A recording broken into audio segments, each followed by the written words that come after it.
Hello everyone, कैसी हैं आप सब। उम्मीद करती हूँ आप सब अच्छी होंगी और मैं भी अच्छी हूँ हमेशा की तरह।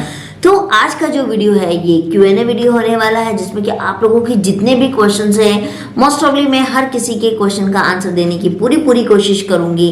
तो ऐसा करते हैं, हम लोग टाइम ना वेस्ट करके स्टार्ट कर लेते हैं। हाँ तो गाइस, आप लोगों के जब भी क्वेश्चन आते हैं ना, मैं वैसे तो पूरी कोशिश करती हूँ कि मैं आप लोगों को कमेंट में रिप्लाई दे दूँ। कुछ लोगों के कमेंट मुझे पसंद नहीं आते हैं या मुझे थोड़ा सा हेजिटेशन होता है देने में, तो फिर मैं उसको रहने देती हूँ और मैं Q&A का वेट करती हूँ कि जब भी Q&A होगा मैं आप लोगों को आंसर ज़रूर करूँगी। तो जो आए हुए हैं मेरे पास में वो आज मैं आप सबके साथ में शेयर करने वाली हूँ, जिसमें कि जो सबसे ज़्यादा कमेंट आए हैं वो ये आए हैं कि बहुत सारी जो हमारे व्यूवर हैं वो गायनोवेदा स्टार्ट कर रही हैं, गायनोवेदा का जीव और आयरन फॉलिक एसिड। तो उन लोगों ने मुझसे बोला है कि मैम हम लोग गायनोवेदा स्टार्ट कर रहे हैं, तो इसको कैसे स्टार्ट करना है, क्या स्टार्ट करना है। तो मैं आपको एक बात बता दूं कि गायनोवेदा के ऊपर मैंने बहुत सारी वीडियोस बनाई है। आप चाहे आप डिस्क्रिप्शन में चेक करिएगा, आपको हर एक वीडियो के लिंक्स मिल जाएंगे, आप जाके उस वीडियो को देख सकती हैं। साथ ही साथ मुझे कुछ क्वेश्चन ये भी आए थे कि मैम आप डाइट पे वीडियो बनाइए।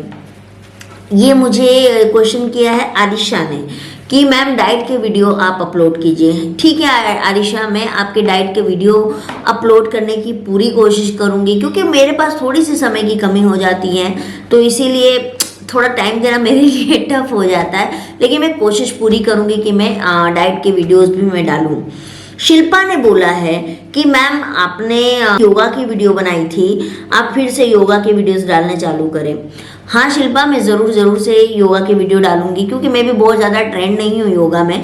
मैंने भी जो भी सीखा है यूट्यूब के सारे सीखा है और मैं घर में करती हूँ, और उससे मुझे जो बेनिफिट हुआ वो बताती हूँ। सबसे पहली बात है कि मेरी बॉडी दिन भर एनर्जेटिक रहती है और लाइट फील होती है ना। खाना मेरा प्रॉपर डाइजेस्ट हो रहा है। बीच में मुझे क्या होता है ना कि कॉन्स्टिपेशन की शिकायत बहुत ज़्यादा हो रही थी। आई थिंक सो खाना जब डाइजेस्ट नहीं होता है, आप फिजिकल वर्क नहीं कर रहे हो, यानी फिजिकल चहल पहल अगर आपकी बॉडी नहीं करती है तो इस तरह की प्रॉब्लम्स आती है। तो वो मैंने स्टार्ट कर दिया था। देखो एक चीज़ और मैं बताऊंगी कि हर चीज़ के लिए दवाई पर डिपेंडेंट होना बंद कर दीजिए कि आप मेडिसिन खाओगे आप ठीक होगे। बहुत लोगों को लगता है कि बस मेडिसिन से ही वो ठीक होंगे, ऐसा नहीं है। आपकी सोच से भी आप ठीक हो सकते हो।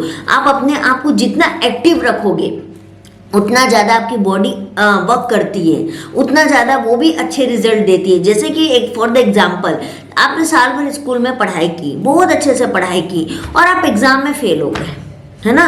तो उसी तरीके से अगर आप अपनी बॉडी के लिए काम कर रहे हो लेकिन सही वे में नहीं कर रहे हो, सही वे में मेहनत नहीं कर रहे हो, रिजल्ट नहीं मिलेगा। लेकिन यही चीज़ है कि आपने अगर साल भर पढ़ाई की और आप अव्वल नंबर से पास हुए तो फिर वो रिजल्ट आ गया आपका। तो उसी तरीके से आपकी बॉडी है, आपको आपकी बॉडी को काम कर रहा है, उसको देखते हुए कि क्या आपकी बॉडी के लिए अच्छा है क्या खराब है, इसको देखते हुए आप अपनी बॉडी को फिजिकली एक्टिव रखिए। ये बहुत ज़्यादा ज़रूरी है। योगा क्यों बोला जाता है या एक्सरसाइज क्यों बोला जाता है कि आपको करना बहुत ज़्यादा ज़रूरी है? क्योंकि एक्सरसाइज और योगा आपकी बॉडी की हर एक पार्ट्स के लिए अलग अलग होता है, उसके वर्क के लिए अलग अलग होता है। तो हम मोस्ट ऑफली टारगेट कर रहे हैं अपनी PCOD PCOS को, अपनी प्रेगनेंसी को, तो हमको उस हिसाब से योगा करके अपने आप को हम बहुत जल्दी रिजल्ट पा सकते हैं। तो इसीलिए आपको ये अपनी डेली रूटीन में रखना होगा। कंप्लीटली डिपेंडेंसी मेडिसिन पे मत रखिए। मेडिसिन जो वर्क करती है वो 30% करती है, 70% आपका योगा आपका डाइट आप पे काम करता है, और उससे भी ज़्यादा इंपॉर्टेंट है आपका पॉजिटिव रहना। इसके बारे में मैं आगे बात करूंगी आपसे। It's the same problem taking Gynaveda for 4 months. My AMH level reduced to very low count. When I asked the doctor, they could not give me any satisfactory answer. I am not happy taking Gynaveda. Dear, मैं भी यही बात बोलती हूँ कि हर किसी की body अलग रिस्पॉन्स करती है। किसी को बेनिफिट होता है, किसी को बेनिफिट नहीं होता। लेकिन आप जो भी मेडिसिन लो, वॉट एवर कोई भी मेडिसिन लो, आप उसके ऊपर डिपेंडेंसी मत रखो। अपना डाइट, अपना योगा, अपने उठने का टाइम, अपने सोने का टाइम, हर चीज़ को एक टाइम मैनेजमेंट पर लेके आओ, और जो चीज़ें आपको डेली रूटीन में करनी है वो करनी है। क्योंकि गायनोवेदा भी है वो आयुर्वेदी मेडिसिन है ना। तो इसीलिए मैं ऐसा मानती हूँ कि कोई भी आयुर्वेद मेडिसिन आपको हार्म नहीं कर सकती है।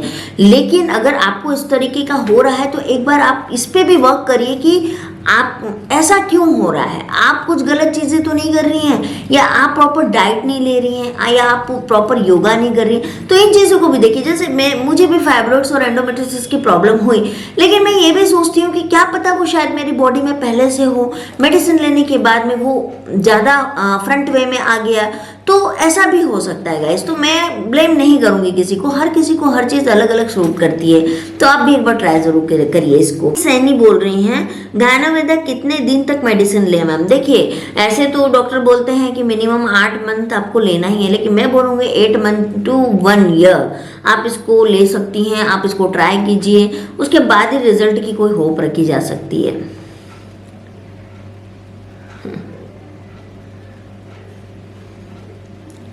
आरती सैनी फिर से पूछ रही है, मैम तुला मेडिसिन और तुला मेडिसिन साथ में ले सकते हैं? मतलब में आरती जी, मैं आपका मतलब नहीं समझी, लेकिन मुझे लगता है आप ये पूछना चाह रही कि तुला मेडिसिन और गायनावेदा मेडिसिन आप साथ में ले सकती हैं। तो ले सकती है, आप 1 घंटे का अंतराल रखिए और उसके बीच में आप इस मेडिसिन को ले सकती हैं। एंड नेत्रांजलि बढ़िया, ये मेरी बहुत अच्छे सब्सक्राइबर हैं, इन्होंने मुझसे क्वेश्चन किया है, day by day your channel is growing ma'am, and आपकी हर एक वीडियो मुझे बहुत अच्छा लगता है, मोटिवेशन मिलती है। तो डियर, आप लोगों की वजह से मैं यहाँ पर हूँ। एंड वीडियोस तो बहुत लोग बनाते हैं, लेकिन हर किसी को लोग पसंद नहीं करते हैं, और मैं आपकी पहली पसंद बन रही हूँ। तो इस बात पे मुझे अच्छा लग रहा है सुन के, किसको अच्छा नहीं लगेगा। और मैं और ज़्यादा वर्क करूँगी और ज़्यादा प्रोफेशनल्स वीडियो बनाऊँगी, ताकि आप लोगों को और ज़्यादा अच्छा लगे, मेरे काम को अप्रिशिएट किया जाए। और वैसे भी मेरा मानना है कि जिस काम में आप अच्छे हो, आपको वो काम ही करना चाहिए। तो यस राइट, मैं मुझे आप बोल सकते हो कि शायद मैं सही वे में जा रही हूँ। है हनी बनी का, ये she is very cute my subscriber. इन्होंने बोला है कि दी ये तो स्वर्ग लग रहा है दी मुझे। मतलब मैंने अपने घर का एक शॉट डाला था, उस पर उन्होंने बोला है कि ये मुझे स्वर्ग लग रहा है। तो यस हनी बनी डियर, हर किसी का घर स्वर्ग ही होता है, और मैं आपको पर्सनली बताऊं तो मुझे मेरा घर स्वर्ग से भी सुंदर लगता है। जैसा आप देखिए, पर मेरा घर मुझे बहुत अच्छा लगता है। पहाड़ों के बीच में गार्डन है अपना, और घर की सब्जियां, साग सब्जियां भी घर पे है, तो बहुत अच्छा लगता है हेल्थ वाइज भी। और मेरी योगा जब करती हूँ ना, उस वक्त जस्ट सूर्य उदय हो रहा होता है और मैं योगा अपना स्टार्ट करती हूँ, मैं आपको बता नहीं सकती हूँ कितना सुकून फील होता है। इतने सारे बर्ड्स की आवाज़, सुबह सुबह का जो सनराइज होता है बहुत अच्छा लगता है मुझे। मुझसे क्वेश्चन पूछा हुआ है, मैम मुझे 7 मंथ है पर भूख नहीं लगती। मतलब वो 7 मंथ प्रेग्नेंट है बट उनको भूख नहीं लगती है। तो मैं उनको बोलना चाहूँगी कि 7 मंथ में क्या होता है ना, कि आपके हार्मोन जो है वो असंतुलन के दौरान शरीर से गुजरते हैं। एस्ट्रोजन और एसएजी हार्मोन में बहुत ज़्यादा बढ़ोतरी होती है, तो इसकी वजह से उस वक्त में भूख लगने की समस्या हो सकती है। एंड वैसे तो क्वेश्चन बहुत सारे आए हैं, लेकिन बहुत सारे क्वेश्चन कॉमन क्वेश्चन हैं। एंड सलमा मलिक ने मुझसे पूछा है वेदास केयर कैसे कांटेक्ट करें। तो वेदास केयर के लिए आप मेरा डिस्क्रिप्शन चेक कीजिए, वहाँ पे मैंने वेदास केयर की आपको वेबसाइट का लिंक दिया हुआ है, आप जाके वेबसाइट पर जाइए। अगर आपको डॉक्टर से बात करनी है, वहाँ पे कंसल्टेशन बुक कीजिए, आप डॉक्टर से डायरेक्टली बात करिए। और अगर आपको डायरेक्ट मेडिसिन ऑर्डर करना है तो वहाँ पर आपको मेडिसिन मिल जाएगी, आप जाके मेडिसिन ऑर्डर कर लीजिए, सिंपल सी बात है। अब आपको क्या चीज़ की मेडिसिन चाहिए, तो उसके लिए आप मेरे ओल्ड वीडियो जाके देखिए, या फिर आई बटन में भी मेरे वीडियोस आ रहे होंगे, आखिरी में भी आपको एंड बटन में भी आएंगे, तो वहाँ से भी सेलेक्ट करके आप वीडियोस को देख लीजिए, अच्छे से समझ लीजिए, आपकी प्रॉब्लम से इसको मेजर कर लीजिए, उसके बाद आप ऑर्डर डायरेक्टली कर सकती हैं। बार बार आया है, बहुत बार, और जो लोग क्वेश्चन ये कर रहे हैं वो मेरे परिचित में ही हैं, अनजान नहीं है। मतलब मेरी अक्सर बात होती है इनसे कि मैम आप प्रेग्नेंट हुए कि नहीं, आप प्रेग्नेंट हुए कि नहीं, और बहुत बार, मतलब नहीं भी तो 20 बार ये क्वेश्चन आए अलग अलग व्यूवर से। तो एक बात मैं आपको बताऊं गाइस, आप प्रेग्नेंट हुए नहीं हुए मुझे पता है, नहीं हुए। अगर हो जाते तो आप मेरे वीडियोस नहीं देखते। सेकंड चीज़, अगर कोई प्रेग्नेंट नहीं हुआ है उससे बार बार एक ही क्वेश्चन पूछना बहुत हर्टिंग होता है। अगर, क्योंकि देखिए मैं अपनी जर्नी के साथ साथ आपकी जर्नी भी लेके चल रही हूँ, कि मुझे नॉलेज रखती हूँ, मैं आप लोगों के साथ भी शेयर करती हूँ, ताकि मेरे साथ साथ आपको भी फ़ायदा हो। अगर मुझे प्रेगनेंसी कंसीव हुई तो जैसे मैं बोलती हूँ कि मैं डेफिनेटली आप लोगों के साथ शेयर करने वाली हूँ। तो उसी तरीके से गाइस जब होगा मैं डेफिनेटली बताऊंगी, लेकिन बार बार जब आप ये क्वेश्चन करते हो ना तो वो मुझे थोड़ा सा हर्ट होता है और मुझे ऐसा लगता है कि कहीं आप मुझे कमेंट पास तो नहीं कर रहे हो। तो इसीलिए प्लीज़ ये क्वेश्चन ना करें। अगर ऐसा होगा मैं डेफिनेटली बताऊंगी, क्योंकि फिर बहुत लोगों को भी फ़ायदा होगा कि मैं कैसे प्रेग्नेंट हुई, वो जर्नी मैं आप लोगों के साथ जरूर शेयर करूँगी एंड उससे आप भी ऊपर वाले की दया से कंसीव कर जाएं। तो इसीलिए गाइज एक क्वेश्चन बार बार करना सही नहीं। अगर मैं ही आपसे बार बार ये पूछूं कि अरे आप प्रेग्नेंट हुई, आपको बहुत हर्टिंग होगा ना। कितनी सारी लेडीज है गाइज जो 10 साल से 15 साल से प्रेगनेंसी ट्राई कर रही है, उनको प्रेगनेंसी अचीव नहीं हुई है, लेकिन फिर भी वो कोशिश कर रही है, वो एंड डे तक कोशिश करती हैं कि नहीं काश हो जाए। और बहुत सारे ऐसे केस मैंने देखे हैं, मेरे घर के आसपास में भी ऐसे बहुत सारे केस हैं जिनकी 10 साल के बाद में पहला बेबी हुआ है, 5 साल के बाद हुआ है, 15 साल के बाद में हुआ है। एक हाल फिलहाल में मेरे घर के पास में जो लेडीज है वो 47 ईयर में माँ बनी है, उनकी एक बेटी हुई है। अब आप बताओ, तो क्या अगर वो होप छोड़ देती, वो कोशिश करना बंद कर देती, तो क्या वो प्रेग्नेंट होती? नहीं होती। आपको अगर प्रेगनेंसी अचीव करना है ना, सबसे इम्पोर्टेंट बात, और आपको मेरे से ज़्यादा कोई नहीं समझ सकता है क्योंकि मैं खुद उस जर्नी से गुजर रही हूँ। क्या मेंटली टॉर्चर से हम गुजरते हैं, कितना मेंटली प्रेशर होता है हम पर, ये कोई नहीं समझ सकता है। कोई डॉक्टर नहीं समझ सकती है इन चीज़ों को कि एक औरत किस लेवल के प्रेशर से गुजरती है इस टाइम पे। और वो जो लेवल का प्रेशर होता है ना, वो उसके अपने घर वाले देते हैं और घर वालों के बाद में बाहर वाले देते हैं, क्योंकि जब घर वाले आपको अगेंस्ट बोलते हैं ना तो बाहर वालों की हिम्मत बढ़ जाती है और वो भी बोलते हैं और आपको बार बार एहसास दिलाते हैं कि आप प्रेग्नेंट नहीं हो पा रही हो। और दूसरी चीज़ है, बहुत बार एक लेडीज में प्रॉब्लम नहीं होता है, लेकिन जो जेंट्स होता है वो मानना नहीं चाहता है कि भैया प्रॉब्लम उसमें है। अब तो धीरे धीरे ये चीज़ें चलो समझ रहे हैं लोग। मैं खुद हॉस्पिटल में हूँ तो डेली के 4 स्पर्म टेस्ट मेरे पास में आ रहे हैं, लेकिन पहले, आज से 2 साल पहले की बात बता रही हूँ, मेरे पास हफ्ते में 2 टेस्ट आते थे स्पर्म काउंट के। तो आप समझ सकते हो कि कितना फर्क आ रहा है। तो कहने का मतलब है ना, एक मेल में भी प्रॉब्लम होती है। अगर आपको कंसीव नहीं हो रहा है तो आप कपल्स को कंसीव नहीं हो रहा है। हर एक मेल को अपनी वाइफ को करना चाहिए, वो सबसे ज़्यादा मेंटली सपोर्ट आप अगर करते हो, आप पॉजिटिव रहते हो, आप खुश रहते हो, आपको रिजल्ट आता है, आपका स्ट्रेस रिलीज होता है। और वो एक हस्बैंड एक वाइफ ही एक दूसरे को दे सकते हैं, अन्यथा कोई नहीं दे सकता है। और अगर एक औरत के साथ उसका पति खड़ा होता है ना, तो फिर वो उसके पूरे इन-लॉज उसको कुछ नहीं कर सकते हैं और बाहर वालों की तो हिम्मत ही नहीं होगी। लेकिन अगर उसका हस्बैंड या एक वाइफ अगर अपने पति के सपोर्ट में नहीं खड़ी है तो फिर दुनिया बोलता है। बहुत बार ऐसे भी केस हुए हैं कि अगर मेल में प्रॉब्लम है तो फीमेल छोड़ के भाग जाती है। तो ऐसे केसेस आते हैं, क्योंकि मैं आपको एक बात बताती हूँ कि मैं एक गवर्नमेंट हॉस्पिटल में पोस्टेड हूँ। हमारे यहाँ पे जो डाइवोर्स केस जाते हैं ना कोर्ट में, वो वाले केस बहुत सारे अभी के टाइम में केस मेल इनफर्टिलिटी की वजह से आ रहे हैं कि बच्चा नहीं हो रहा है, वुमेन साथ में नहीं रहना चाहती है, उसको बच्चा चाहिए, वो दूसरी शादी करेगी, वो डाइवोर्स देना चाहती है। ऐसे केस हमारे पास में जब आते हैं स्पर्म काउंट के लिए कि पुलिस के संरक्षण में ये टेस्ट होते हैं, ठीक है, तो उस वक्त में हम देखते हैं इन चीज़ों को। तो कहने का मतलब है आप लोगों को सपोर्ट एक दूसरे का करना बेहद ज़रूरी है। अगर मैं एक बात बोल रही हूँ और मैं बोल नहीं रही हूँ, अगर मैं भगवान ना करे मेरे साथ ऐसा कुछ हुआ तो मैं यही करने वाली हूँ कि मैं बच्चे अडॉप्ट कर लूँगी। ये कोई खराब सजेशन नहीं है।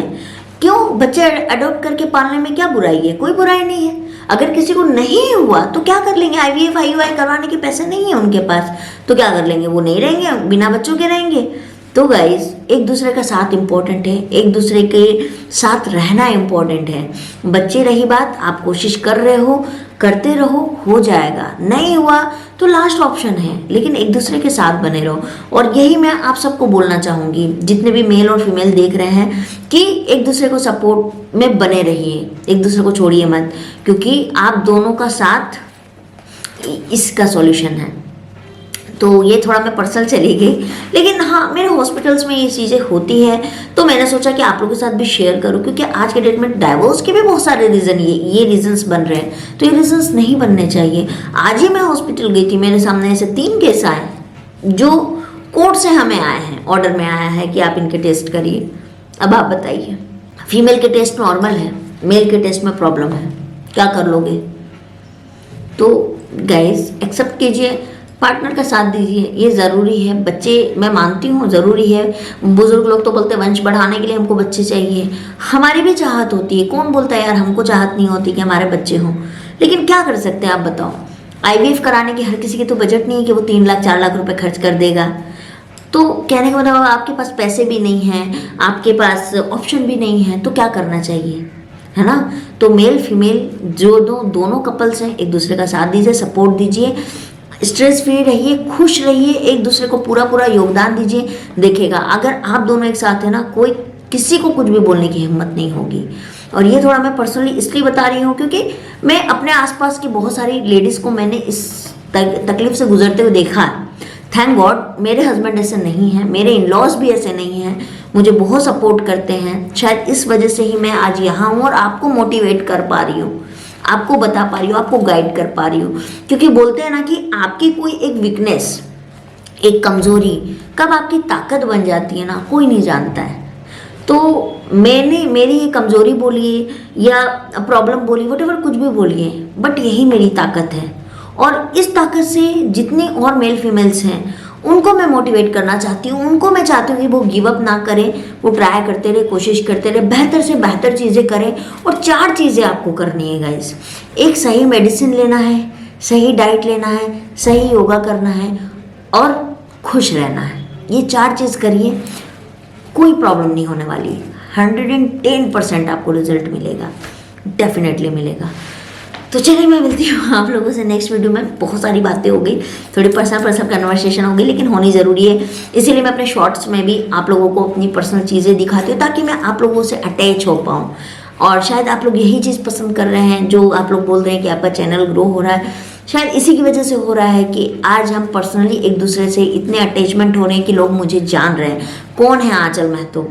तो इसके लिए thank you so much guys. आप लोग का सपोर्ट प्यार मुझे हमेशा चाहिए और मैं पूरी कोशिश करूँगी कि आपकी उम्मीदों पे मैं खरी उतरूँ। तो चलिए मैं मिलती हूँ आप लोगों से नेक्स्ट वीडियो में।